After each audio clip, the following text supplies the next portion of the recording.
Oi gente, tudo bem com vocês? Sejam muito bem-vindos a mais um vídeo aqui no canal.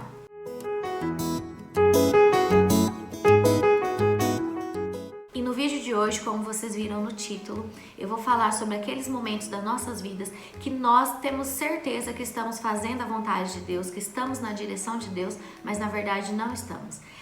A Bíblia traz muitos exemplos de pessoas que estavam distantes da direção de Deus e que davam desculpas, que achavam que estavam no lugar certo. Mas um exemplo me chamou muita atenção esses dias quando eu estava lendo, que é o exemplo da vida do rei Saul.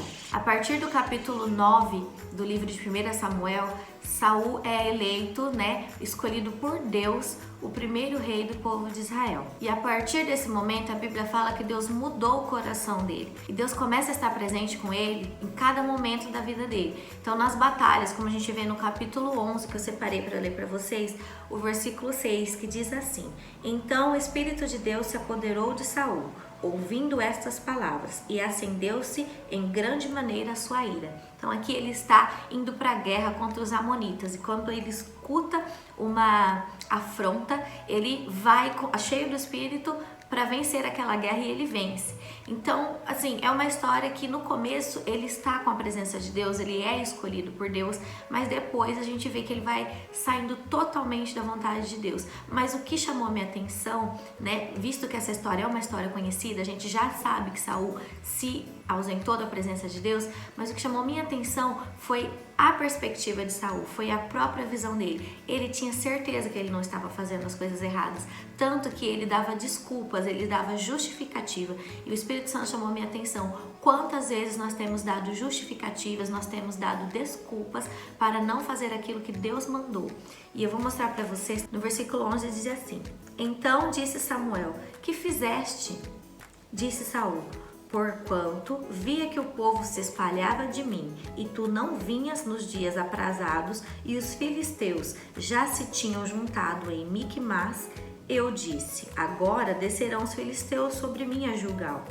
E ainda à face do Senhor não orei, e forcei-me e ofereci holocausto. Nessa passagem ele deveria ter esperado Samuel, porque Samuel que deveria ter oferecido o holocausto. E ele ofereceu e ainda deu desculpa a hora que Samuel perguntou para ele por que ele tinha feito aquilo. Então Samuel disse: Agiste neciamente e não guardaste o mandamento do Senhor teu Deus, que o Senhor teu Deus te ordenou. Agora o Senhor teria confirmado o teu reino sobre Israel para sempre. Porém, agora não subsistirá o teu reino.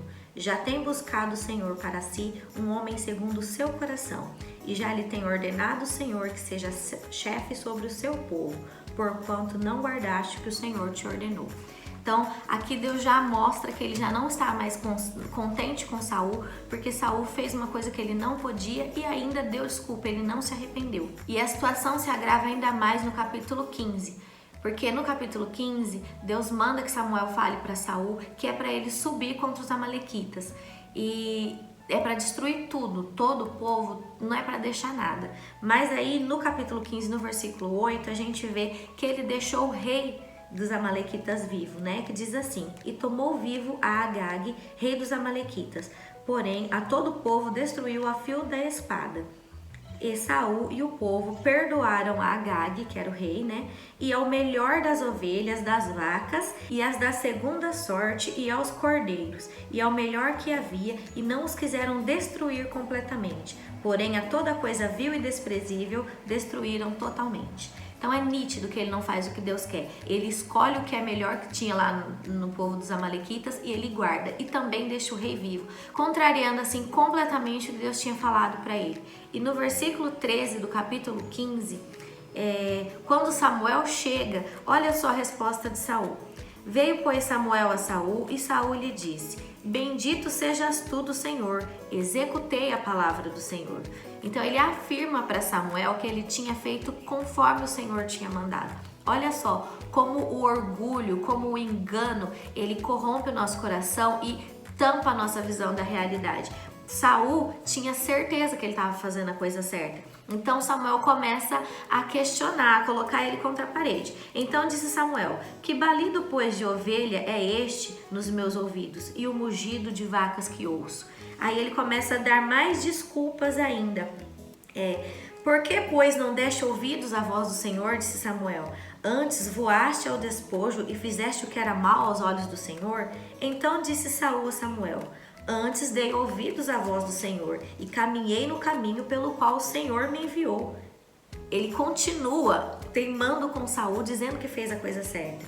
E trouxe a Agag, rei dos Amaleques, e os amalequitas destruí completamente. Isso indica que a visão de quem não está realmente na direção de Deus, ela é conturbada, é uma visão turva, a pessoa não enxerga direito. Então ele afirma aqui no versículo 13, torna a afirmar no versículo 20 que ele fez o que Deus mandou e ele recebe Samuel muito bem, com alegria, achando que ele está fazendo a coisa certa. E aí quando Samuel torna a falar com ele, aí que ele percebe. Mas aí o coração dele já está tão distante de Deus que a gente vê mais no fim do capítulo que ele não recebe o perdão. Ele, depois que ele tenta voltar atrás, já não dá mais tempo. E Samuel fala: Porém Samuel disse a Saul: Não tornarei contigo, porquanto rejeitaste a palavra do Senhor. Já te rejeitou o Senhor, para que não sejas rei sobre Israel. Então, aqui a gente vê na palavra que Deus conhecia o coração de Saul, que ele estava dando essas desculpas porque o coração dele já estava longe demais da vontade de Deus. Então, eu fiquei muito preocupada quando eu vi essa palavra. Eu falei: Deus, quantas vezes nós estamos nos distanciando de Ti e afirmando, jurando que estamos na direção certa. Isso me causou tristeza, me trouxe preocupação. Foi quando Deus me fez lembrar de Salmos, no capítulo 139, no versículo 23 e 24, que diz assim: Sonda-me, ó Deus, e conhece o meu coração. Prova-me e conhece os meus pensamentos. E vê se há em mim algum caminho mau, e guia-me pelo caminho eterno. Aqui, é um salmo de Davi, que curiosamente foi o sucessor de Saul, que foi escolhido por Deus porque tinha o coração diferente de Saul. E olha só o coração de Davi, olha a oração de Davi. Ele era uma pessoa que sabia que se o coração dele não tivesse na direção certa, não tivesse na direção de Deus, ele não seria um bom rei, ele não seria um bom servo para o Senhor. Então ele pede para que Deus sonde o coração dele. E o meu convite para vocês hoje, que foi o convite que Deus fez para mim, é que a gente se dobre diante de Deus e peça para que Deus sonde o nosso coração, para que a gente não tenha uma trajetória como a trajetória de Saul, que começa em bênção, que começa aprovado por Deus e o final é de ruína completa. No final do livro, no primeiro livro de Samuel, a gente vê como ele morreu, que Saul morreu, e foi assim uma história muito trágica. E ele poderia ter permanecido diante da vontade de Deus, mas o coração dele não estava em Deus. Então que o nosso coração seja como o coração de Davi, que mesmo sabendo que tem toda a possibilidade de errar, que mesmo sabendo que tem todas as chances de fazer o que não é certo, está sempre diante de Deus, pedindo para que Deus sonde o coração, e não somente sonde, mas que coloque o nosso coração no caminho eterno, que guia-nos pelo caminho certo, porque de nós mesmos nós não temos nada de bom. De nós mesmos, quantas vezes a nossa alma, a nossa carne inclina para a direção errada, para o orgulho, para a cobiça, como foi o caso de Saul, mas que nós venhamos estar com o coração naquilo que Deus colocar, que nós venhamos estar com o nosso coração guiado, dirigido por Deus. E esse é o vídeo de hoje, eu espero que vocês tenham gostado. Se essa palavra falou o coração de vocês, compartilhe também com outras pessoas. Um beijo e até o próximo vídeo.